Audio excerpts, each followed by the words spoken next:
Bonjour à vous mes chers, nous voilà partis pour le tirage des déesses. Nous sommes aujourd'hui le 1er février, je vous renvoie à la vidéo qui vous parle de Imbolc, cette troisième date du calendrier ésotérique et de la fête lustrale. Et quoi de meilleur jour que pour nous parler de nos archétypes féminins à travers les déesses. Si vous avez le mode d'emploi, je vous invite à vous rendre à cette page-là pour évaluer vos déesses. Si vous ne l'avez pas, vous pouvez faire un stop sur cette image et puis prendre le temps de faire votre évaluation avant ce tirage que je vais vous proposer, qui est un tirage collectif. J'ai déjà ce matin fait mon tirage personnel. Il me semblait que c'était important que j'aille rencontrer moi-même les déesses. Et voilà pourquoi aujourd'hui, je vais me concentrer maintenant, plus exactement, sur vous, pour vous parler de vos archétypes féminins.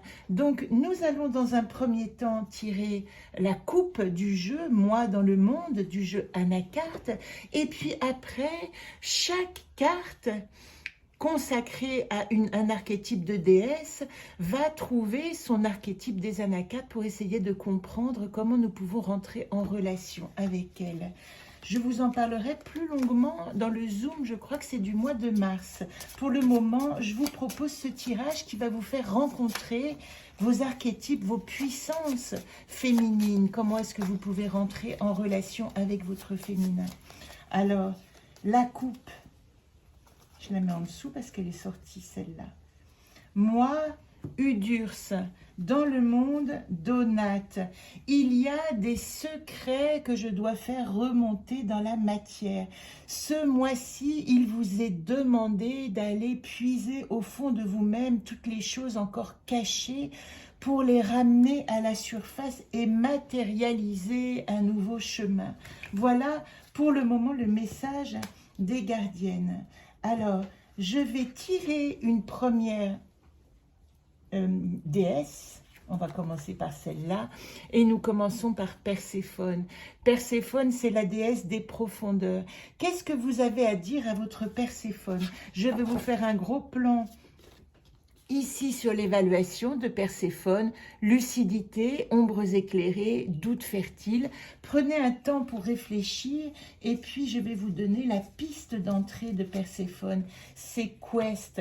Ce mois-ci, il va falloir activer la légèreté. Il ne s'agit pas de fuir, on parle de secret, donc il ne s'agit pas de fuir votre dimension de Perséphone, de vos ombres, mais il s'agit d'être quand même léger, de les survoler avec légèreté, de ne pas rentrer dans les problèmes et les lourdeurs et les victimisations. C'est ça que vous dit votre Perséphone. Deuxième carte, Héra. Héra, c'est la carte de l'alliance. Elle va vous demander d'explorer où vous en êtes au niveau du couple, en tant qu'allié, et quelle est votre alliance. Vous pouvez éventuellement, je vous remets la feuille, la noter. Vous faites un petit stop si vous voulez les précisions.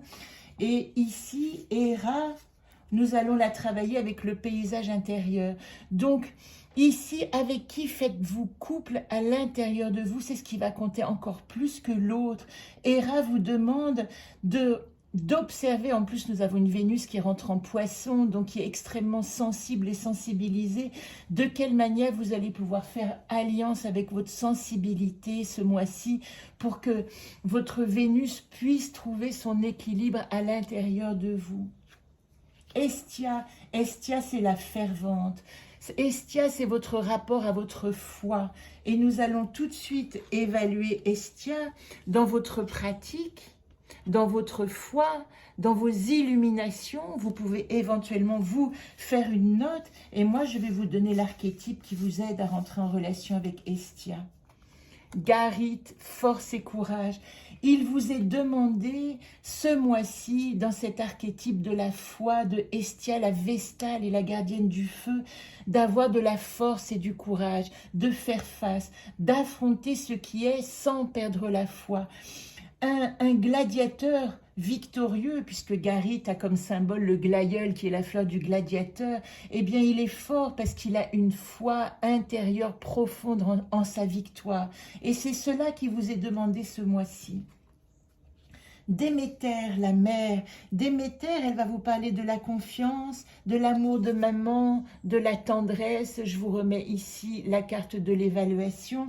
Déméter, elle va vous dire aussi où est-ce que j'en suis dans ma réelle conviction, ma réelle force et confiance de maman, pas seulement de maman, de ma mission d'âme également. Eh bien, il y a quelque chose de l'ordre de la réflexion. Peut-être qu'il faut reconceptualiser. Je mets un coup de pchit parce que j'ai un énorme moustique qui me menace. Voilà, donc ça va l'écarter. Avec Déméter, Zolt, la réflexion vous dit positionnement en tant que maman, en tant que fille de ma maman aussi, en tant que dans ma lignée d'âme, où en suis-je de ma mission d'âme. Il y a quelque chose de l'ordre du concept ici, ce mois-ci, à réfléchir de comment est-ce que je vais rentrer en ligne droite de ce que j'ai à réaliser. Voilà ce que nous propose Déméter dans sa direction. Ici, nous avons Artémis. Artémis, c'est celle... Oh, il y en a une qui était cachée, je ne l'ai pas encore tirée, elle est là.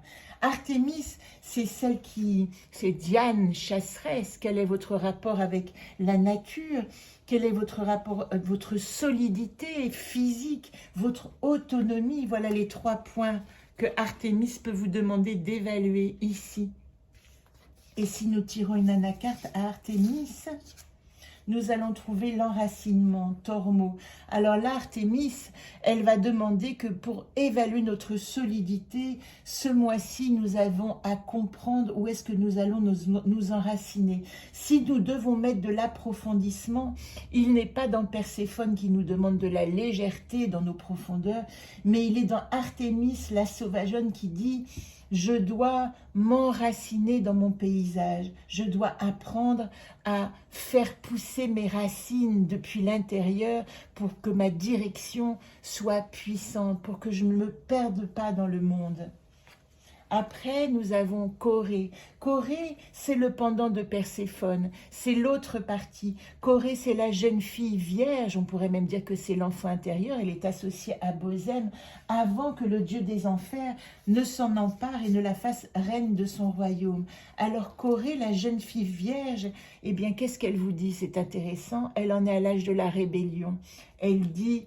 il faut que je me positionne. Il y a des choses maintenant, si je veux conserver ma pureté, auxquelles je dois dire non pour ouvrir mes oui aux choses, aux objets, aux personnes, aux projets qui me conviennent. Et je vais rajouter une carte sur le non. Eh bien, Corée, elle en est à l'étape. Alors, c'est intéressant parce que Artémis nous demande de nous enraciner dans le paysage dans lequel nous sommes. Et Corée qui arrive après dit, ben oui, parce qu'en fin de compte, ce qui est nécessaire, c'est que je me positionne là où je suis, voilà l'étape de Vagan, pour pouvoir refuser tout ce qui n'est plus nécessaire pour moi. Voilà le message de Corée. Nous avons ensuite Aphrodite. Aphrodite, c'est la déesse qui est à la fois vierge et vulnérable. C'est celle qui va évaluer votre rapport à votre corps, votre sensation de beauté, mais à votre cœur aussi et à votre désir.